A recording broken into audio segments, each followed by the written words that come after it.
Kewani busal naning yatu bangkaya munye gana papatutu. In the name of the Father, of the Son, of the Holy Spirit. Amen. Amen. The Lord be with you. And with your spirit. Let us now go to mind our sins and ask the Lord for His pardon and for His strength. I confess to Almighty God and to you, my brothers and sisters, that I have greatly sinned in my thoughts and in my words, in what I have done and in what I failed to do, through my fault, through my most grievous fault. Therefore I ask Blessed Mary, ever Virgin, all the angels and the saints, and to you, my brothers and sisters, to pray for me to the Lord our God. May Almighty God have mercy on us, forgive us our sins, and bring us to life everlasting. Amen. Lord, have mercy. Lord, have mercy. Christ, have mercy. Christ, have mercy. Lord, have mercy. Lord, have mercy. Let us pray. Almighty ever-living God, whom taught by the Holy Spirit we dare to call our Father, bring, we pray, to perfection in our hearts the spirit of adoption as your sons and daughters, that we may merit to enter into the inheritance which you have promised through our Lord Jesus Christ, your Son, who lives and reigns with you in the unity of the Holy Spirit, one God, forever and ever. Amen. Amen. Tinayo te. Action na yun te. Tinayo.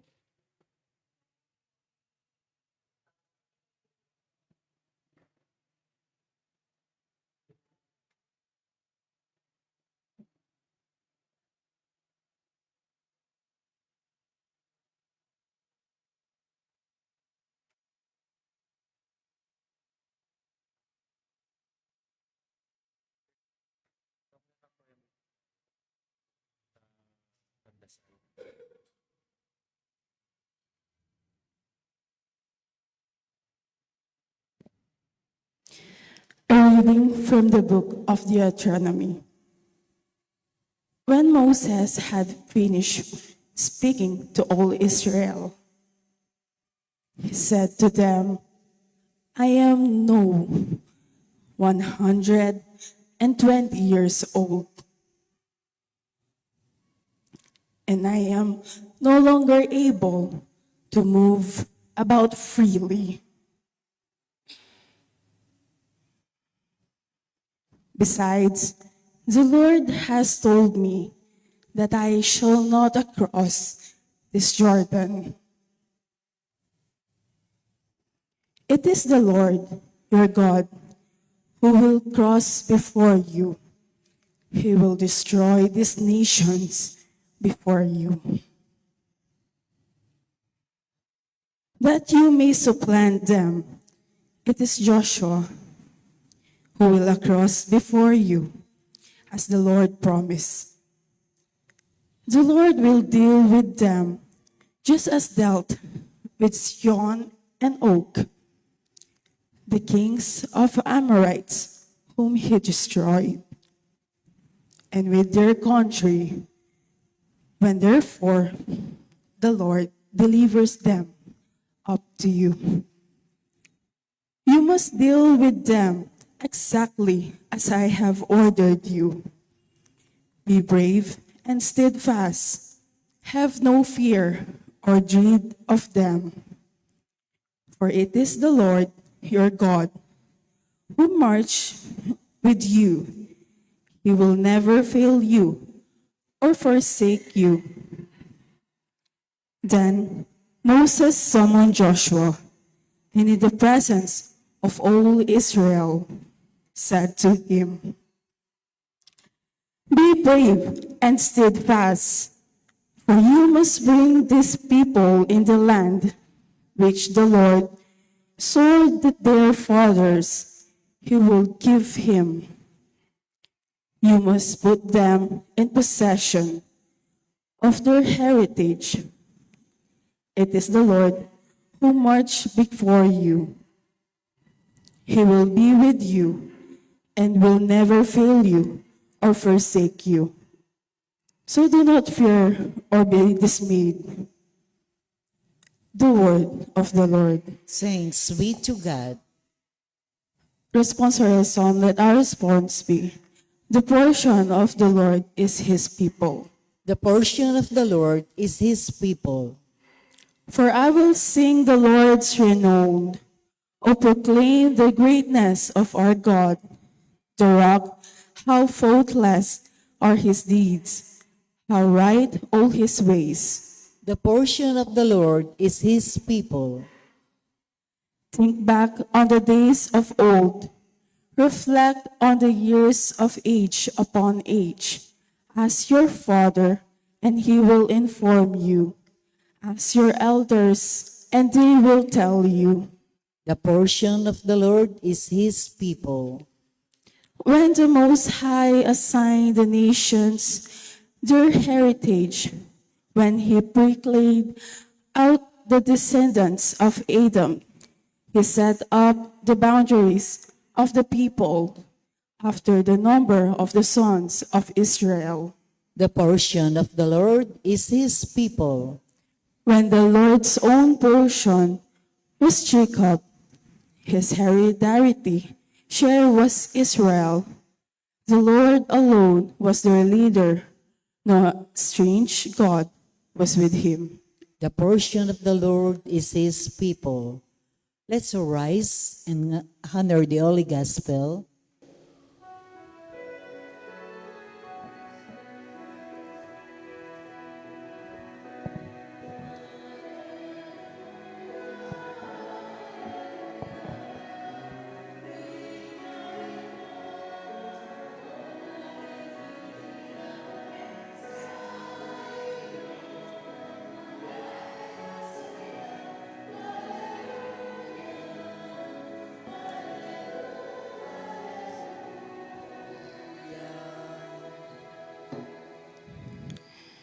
Take my yoke upon you and learn from me, for I am meek and humble. Heart.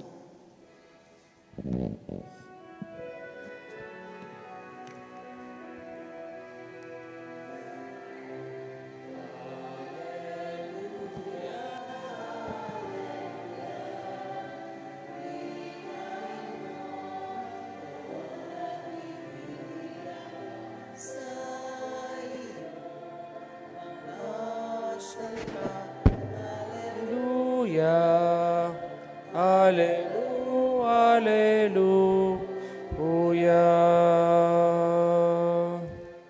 The Lord be with you. And with your spirit, A reading from the Holy Gospel according to Matthew. glory to you, O Lord. The disciples approached Jesus and said, "Who is the greatest in the kingdom of heaven?" He called a child over, placed it in their midst, and said, "Amen, I say to you, unless you turn and become like children, you will not enter the kingdom of heaven.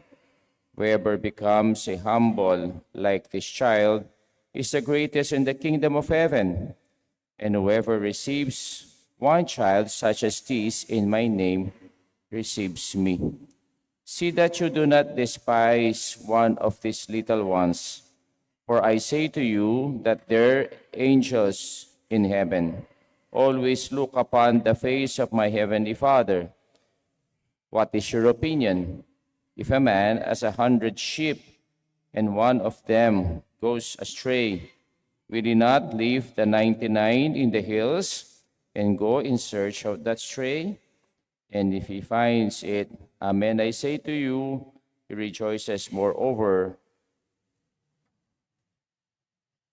than the 99 that did not stray. In just the same way, it is not the will of your heavenly Father that one of these little ones be lost. The gospel of our salvation. Praise to you, O Lord Jesus Christ. Good morning po kay Kayungan. Good morning po, Amo. Who is the greatest? Parati pong ganon ang pinag-uusapan ng mundo. Who is the greatest? Kaya po, ang kinikilala sa mundo ay yung pinaka. Sino ba yung pinakamayaman sa Sapang Bato? Sino ba ang pinaka-powerful sa Angeles City? Sino ba ang pinaka-magaling dito sa lugar natin? Sino ba ang pinaka-matalino sa school natin? Sino ba yung campus crush ng eskwela natin? Ganun po ang pinag-uusapan ng tao ngayon.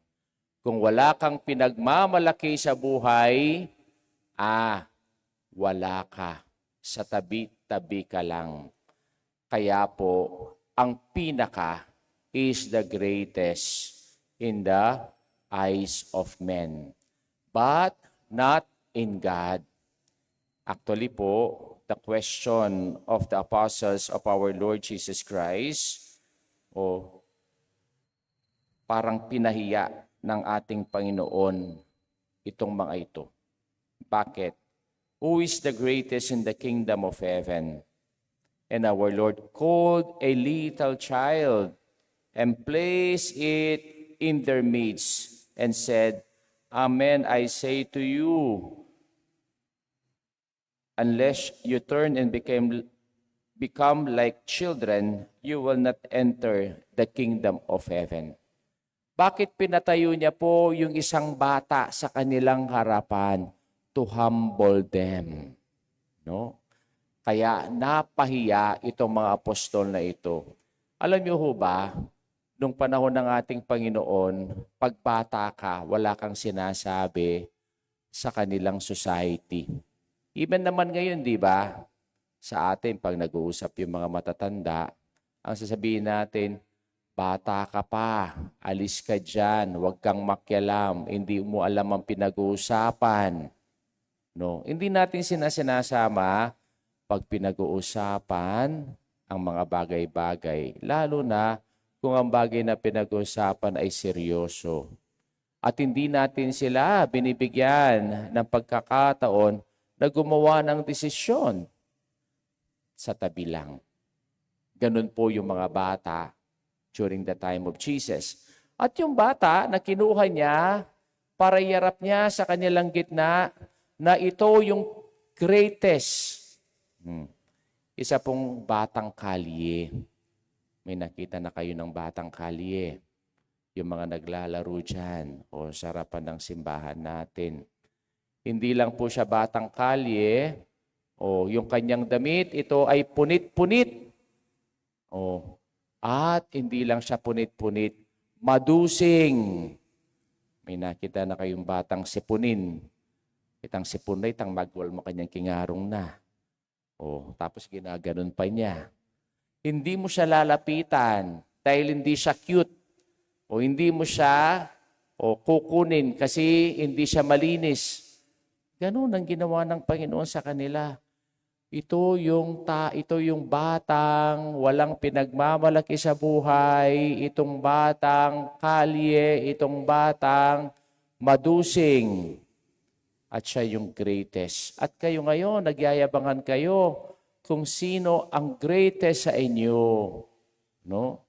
Kaya po, sino ba ang greatest sa atin in the eyes of God? Not the person that we think that he or she is greatest in the eyes of men. No? Baka mapahiya lang po tayo sa harapan ng Diyos. Bakit itong bata? Napakaganda ng sinabi ng ating Panginoon sa gospel natin. Do not despise these little ones, for I say to you, their angels in heaven always look upon the face of my heavenly Father.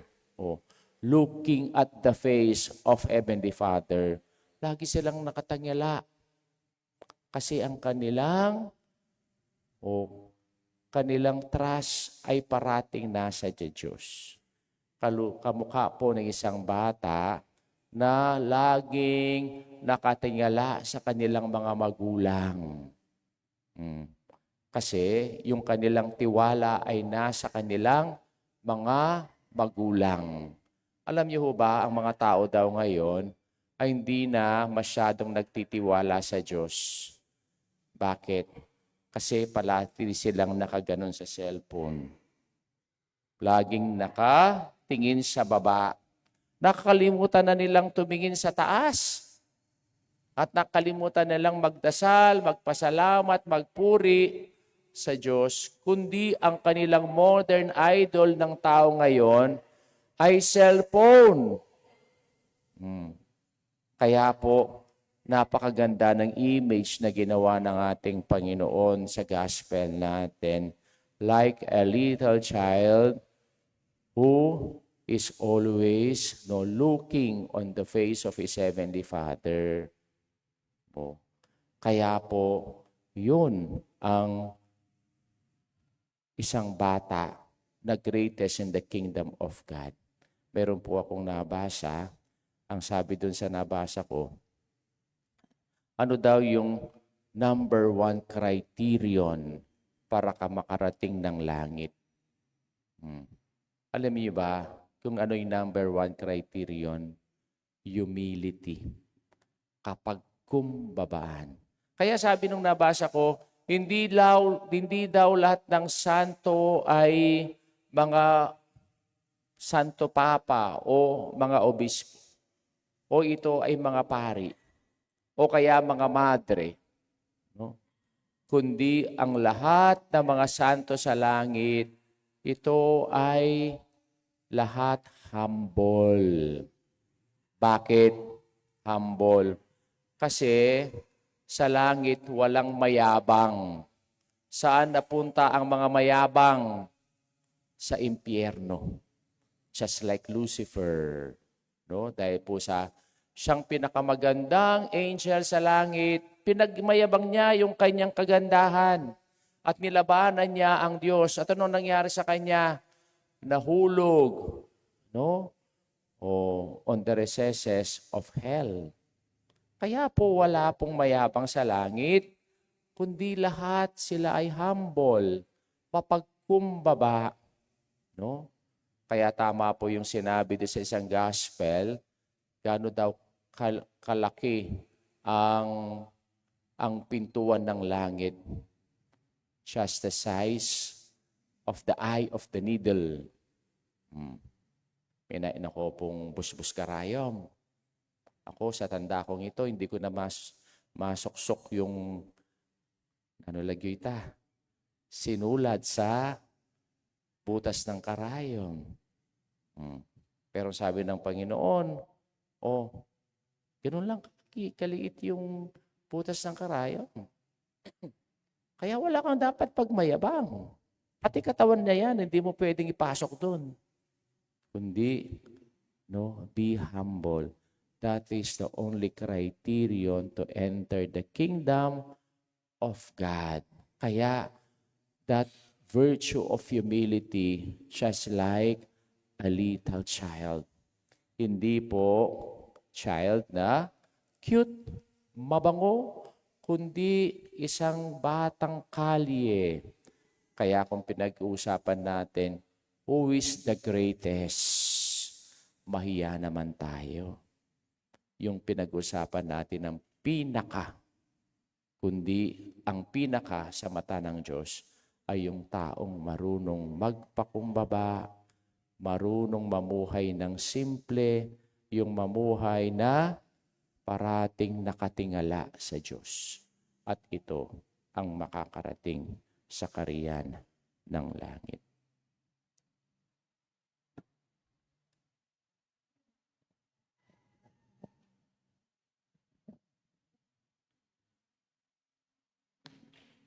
The community of Jesus' disciples is marked by humility and concern of the lost sheep. Let us pray that we may have the heart of Jesus who goes after the stray and the lost. For each petition we pray, Lord, make us humble of heart altogether. Lord, make us humble of heart.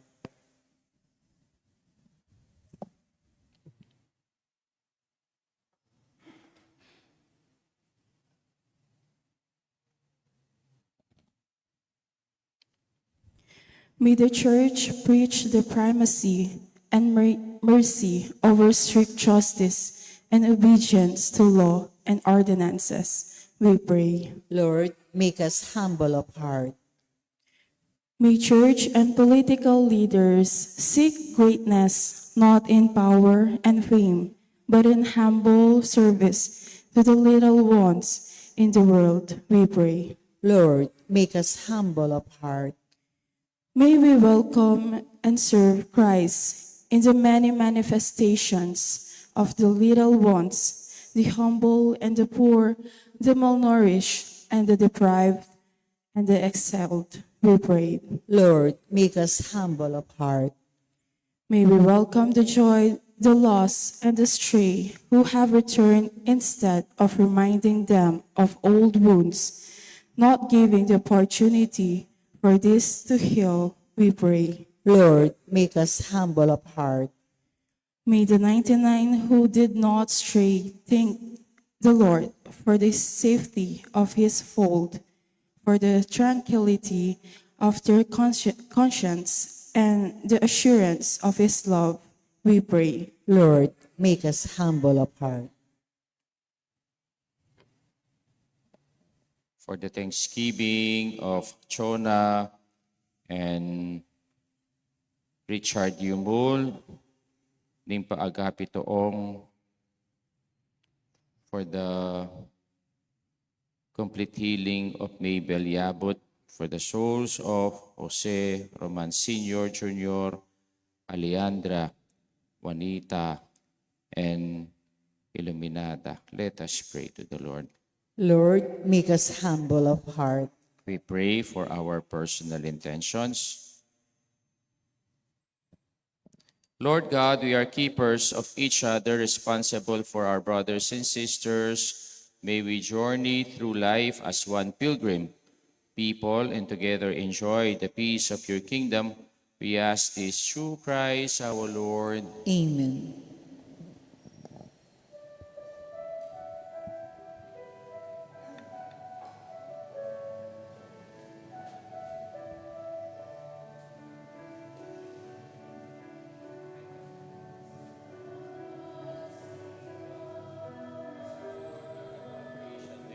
We have His bread to offer.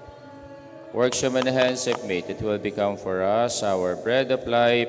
Blessed be God forever. Blessed be God forever.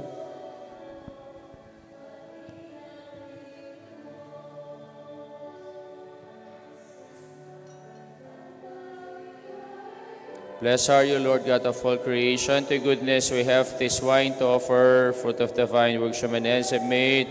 It will become for us our spiritual drink. Blessed be God forever.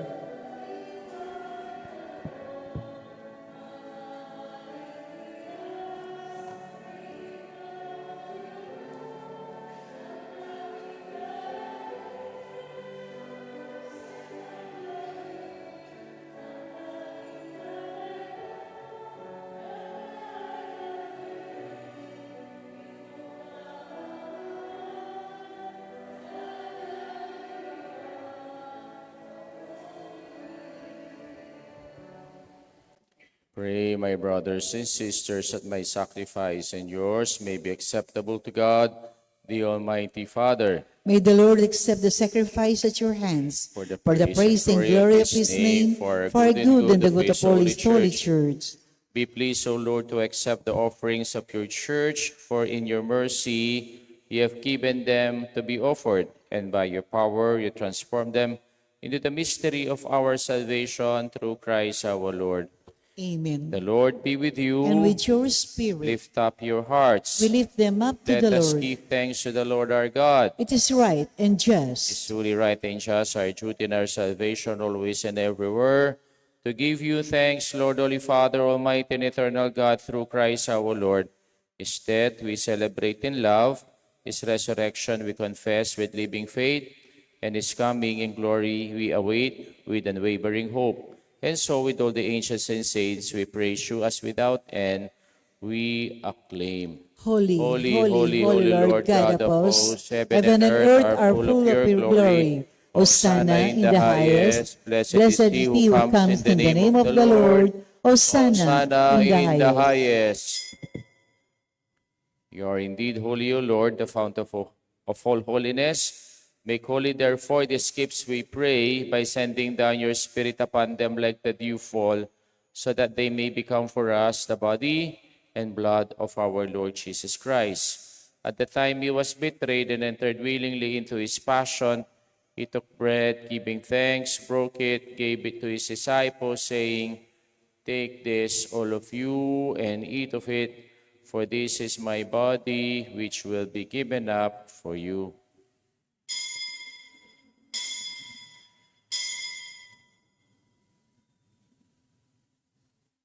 In a similar way, when supper was ended, he took the chalice, and once more giving thanks, he gave it to his disciples, saying, "Take this, all of you, and drink from it, for this is a chalice of my blood, the blood of the new and eternal covenant, which will be poured out for you and for many, for the forgiveness of sins. Do this in memory of me."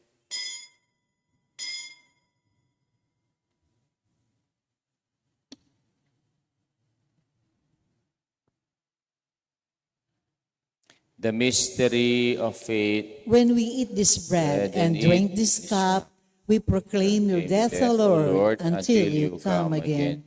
Therefore, as we celebrate the memorial of his death and resurrection, we offer you, Lord, the bread of life and the chalice of salvation, giving thanks that you have held us worthy to be in your presence and minister to you. Humbly we pray that partaking of the body and blood of Christ may be gathered into one by the Holy Spirit. Remember, Lord, your church has spread throughout the world, and bring her to the fullness of charity, together with Leo, our Pope, Florentino, our Bishop, and all the clergy.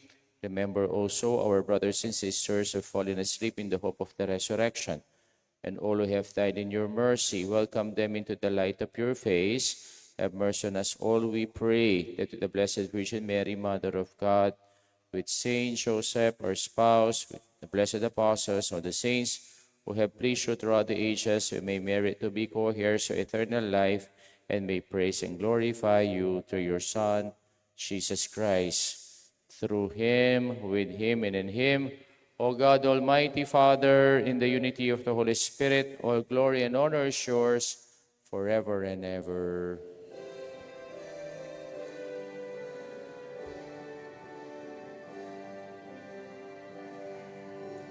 Amen. Amen.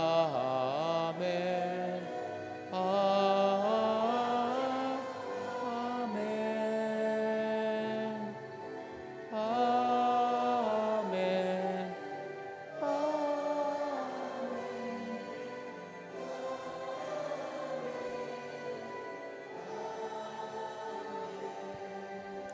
Let us now pray the Lord's Prayer. Our Father, who art in heaven, hallowed be thy name. Thy kingdom come, thy will be done on earth as it is in heaven. Give us today our daily bread, and forgive us our trespasses, as we forgive those who trespass against us. And lead us not into temptation, but deliver us from evil. Amen. Deliver us, Lord, we pray, from every evil. Graciously grant peace in our days, that by the help of your mercy we may be always free from sin and safe from all distress, as we await the blessed hope and the coming of our Savior, Jesus Christ. For the kingdom, the power, and the glory are yours, now and forever. Jesus Christ, who said through apostles, "Peace I leave you, and my peace I give you," look not on our sins, but on the faith of your church, and graciously grant her peace and unity in accordance with your will, who live and reign forever and ever. Amen. The peace of the Lord be with you always. And with your spirit. Let us now offer each other the sign of peace. Kapayapan po kay kayungan, kapayapan, Lamb of God. You take away the sins of the world, have mercy on us. Lamb of God, you take away the sins of the world, have mercy on us. Lamb of God, you take away the sins of the world, grant us peace.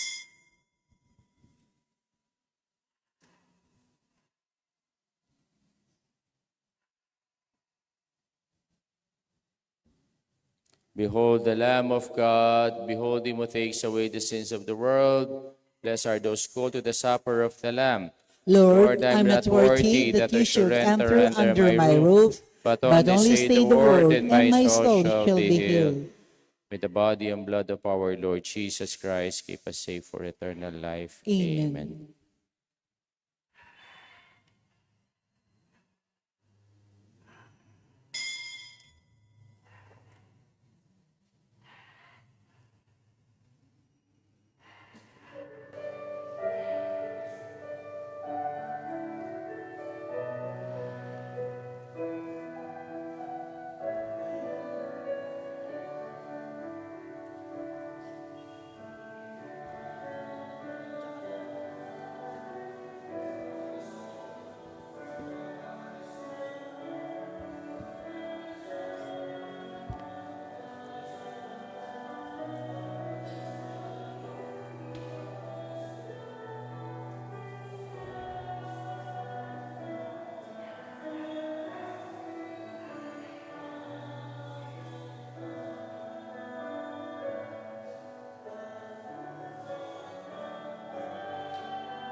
Let us pray. May the communion in your sacrament that we have consumed serve us, O Lord, and confirm us in the light of your truth, through Christ our Lord. Amen. The Lord be with you. And with your The spirit. mighty God bless you, the Father, the Son, and the Holy Spirit. Amen. Our Mass been offered. Let us go in peace and to love and to serve the Lord. Thanks be to Thanks be God. to God. Good morning po. Good morning po.